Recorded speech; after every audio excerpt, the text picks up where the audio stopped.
어쩌면 지금 한국의 미래 지도가 완전히 새로 그려지고 있는지도 모릅니다. 이건 단순히 행정구역을 합치는 차원의 얘기가 아니에요. 수백만 명의 삶이 걸린 정말 거대한 실험이거든요. 그런데 이 실험이 지금 정해진 시간 안에 끝내려는 속도와 모두를 위한 제대로 된 시스템을 만들려는 설계 사이에서 아슬아슬한 줄다리기를 하고 있습니다. 과연 어느 쪽으로 기울게 될까요? 바로 이 숫자, 2028년. 이 프로젝트의 모든 걸 좌지우지하는 뭐랄까 절대적인 데드라인 같은 거죠. 바로 이 날짜 때문에 수많은 논의를 그냥 건너뛰고 거대한 계획이 그야말로 전속력으로 내달리고 있는 겁니다. 아니, 도대체 왜 이렇게까지 서두르는 걸까요? 이 질문을 따라가다 보면 대한민국 동남권의 운명을 통째로 바꿀 수도 있는 아주 야심찬 계획의 심장부로 들어가게 됩니다. 네, 바로 부산과 경상남도를 하나로 합쳐서 거대한 메가리전을 만들려는 계획입니다. 목표는 아주 명확해요.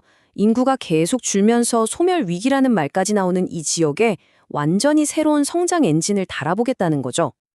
근데 여기서 아주 중요한 지적이 하나 나옵니다. 지금 나와 있는 계획을 보면요.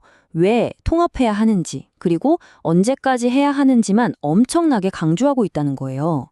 정작 제일 중요한 질문, 어떻게 해야 모두에게 좋은 통합이 될 것인가, 이 부분에 대한 고민은 거의 보이지 않는다는 겁니다. 자, 여기서부터가 진짜 중요한 고민의 시작입니다. 그냥 두 지역을 하나로 쾅 합쳐버리는 물리적인 합병으로 갈 것이냐, 아니면 주민들이 다 함께 참여해서 새로운 협력 시스템을 만드는 이른바 거버넌스 통합으로 갈 것이냐. 이건 완전히 다른 두 개의 길이라고 할 수 있어요. 자, 이 표를 한번 보세요. 딱 감이 오시죠? 왼쪽은 위에서 아래로 그냥 밀어붙이는 방식입니다. 정치적인 목표를 위해서 주민들은 그냥 동원 대상으로 보는 그림이죠. 반면에 오른쪽은 어때요? 주민들이 직접 퍼즐 조각을 하나하나 맞추듯이 서로 다른 생각들을 조율해 가면서 더 나은 미래를 함께 만들어가는 모습입니다. 안타깝게도 지금 계획은 왼쪽에 훨씬 더 가까워 보인다는 우려의 목소리가 아주 큽니다. 여기서 거버넌스라는 말을 한번 확실하게 짚고 넘어갈게요. 이게 뭐 어려운 말이 아니고요. 그냥 두 집을 합쳐서 한 집으로 만드는 게 아니라 각자 방은 그대로 쓰되 다 같이 쓸 멋진 거실과 주방을 어떻게 만들지 함께 머리를 맞대는 거라고 생각하시면 돼요. 각자의 개성은 존중하면서 함께 했을 때 더 큰 시너지를 내는 시스템. 그게 바로 거버넌스입니다. 자, 그렇다면 지금처럼 속도만 내는 방식으로 계속 간다면 어떤 문제들이 터져나올 수 있을까요? 원본 자료에서는 아주 심각한 4가지 위기를 경고하고 있습니다. 하나씩 자세히 들여다보죠. 첫 번째 위험, 바로 과정의 실종입니다. 생각해보세요. 서로 다른 물을 섞을 때도 시간을 들여야 잘 섞이잖아요?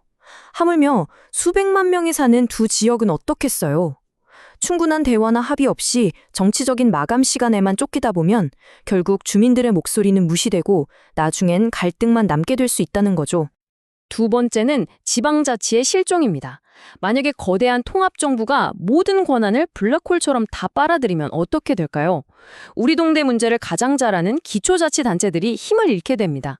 부산의 16개 구청이 그냥 동사무소처럼 기능이 축소되고 창원시가 정말 어렵게 얻어낸 특례시 지위도 흔들릴 수 있죠. 이건 마치 살아있는 생태계의 세포를 하나하나 죽이는 것과 똑같다는 거예요. 세 번째는 소외와 분열의 위험입니다. 통합 과정에서 혹시 우리 지역만 손해보는 거 아닐까 불안해하는 서부 경남의 목소리가 나오고 있고요. 그리고 더 결정적인 건 말이죠. 이 거대한 그림에 꼭 있어야 할 핵심 조각이 빠져 있다는 겁니다. 바로 산업의 심장, 울산이죠. 이 비유가 정말 문제의 핵심을 정확히 꿰뚫고 있습니다. 울산이라는 대한민국 최고의 산업 엔진을 빼놓고 부산과 경남만 합치는 건 겉모습만 번지르르한 자동차일 뿐 실질적인 동력이 없어서 얼마 못 가 멈춰설 거라는 아주 강력한 비판입니다. 마지막 네 번째, 어쩌면 우리 삶의 가장 민감한 문제일 수도 있습니다. 바로 교육입니다. 완전히 다른 학군과 교육 제도를 가진 두 지역을 아무런 대책도 없이 그냥 합친다? 이건 정말 우리 아이들의 미래를 담보로 거는 위험한 도박이나 마찬가지예요. 자, 그럼 이대로 그냥 손 놓고 있어야 할까요? 다행히 그렇지는 않습니다. 이 분석은 문제만 제기하는 데에서 그치지 않고 이런 위험들을 피하면서 모두가 윈윈할 수 있는 통합을 만들기 위한 10가지의 구체적인 안전장치를 제안하고 있습니다. 바로 이 제안들이야말로 단순한 통합을 넘어서 진짜 신뢰를 만드는 시스템의 핵심이라고 할 수 있겠습니다. 첫 번째 종류의 안전장치는 돈과 권력을 아주 공평하게 나누는 거예요. 예를 들면 특정 지역이 돈 때문에 손해보지 않도록 예산 비율을 아예 법으로 딱 정해버리는 거죠.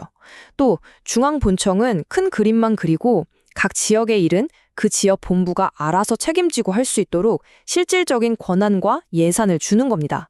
힘을 한 군데로 싹 모으는 게 아니라 아주 효과적으로 분산시키는 거죠. 두 번째는 신뢰를 차곡차곡 쌓아가는 장치들입니다. 그냥 다수결로 밀어붙이는 게 아니라 인구가 좀 적은 지역도 최소한의 목소리를 낼 수 있도록 의회 의석을 보장해주는 식이죠. 그리고 말로만 함께 갑시다 하는 게 아니라 그동안 좀 소외됐던 지역에 핵심 공공기관을 이전하는 것처럼 행동으로 보여주는 것도 아주 중요합니다. 신뢰라는 건 결국 이런 구체적인 행동에서 시작되는 거니까요. 이 아이디어는 정말 기발하다고 생각해요. 바로 중간점검, 일종의 리셋 버튼을 만들자는 건데요. 일단 통합을 하고 한 5년쯤 살아본 다음에 평가를 해서 문제가 있으면 고칠 수 있게 법으로 길을 열어두자는 겁니다. 한번 결정하면 끝이다 라는 공포감만 없애줘도 주민들이 훨씬 더 열린 마음으로 참여할 수 있지 않을까요? 그리고 이게 바로 마지막, 어떻게 보면 가장 강력한 안전장치입니다. 정말 안 되겠다 싶으면 다시 원래대로 돌아갈 수도 있다는 분리 옵션을 아예 명시하자는 거죠. 이게 좀 역설적으로 들리시나요? 하지만 언제든 헤어질 수 있다는 믿음이 있어야 오히려 진심으로 함께할 용기가 생기는 법입니다. 억지로 끌고 가는 게 아니라 주민들이 스스로 주인이 되게 만드는 가장 확실한 방법이죠. 결국 이 모든 이야기는요, 지도 위에 선 하나 긋고 끝나는 그런 문제가 전혀 아닙니다. 바로 그리고 우리 아이들을 포함한 수백만 명의 삶과 미래를 어떻게 새롭게 디자인할 것인가에 대한 아주 거대한 질문인 셈이죠. 이 한 문장이 오늘 이야기의 모든 것을 말해줍니다.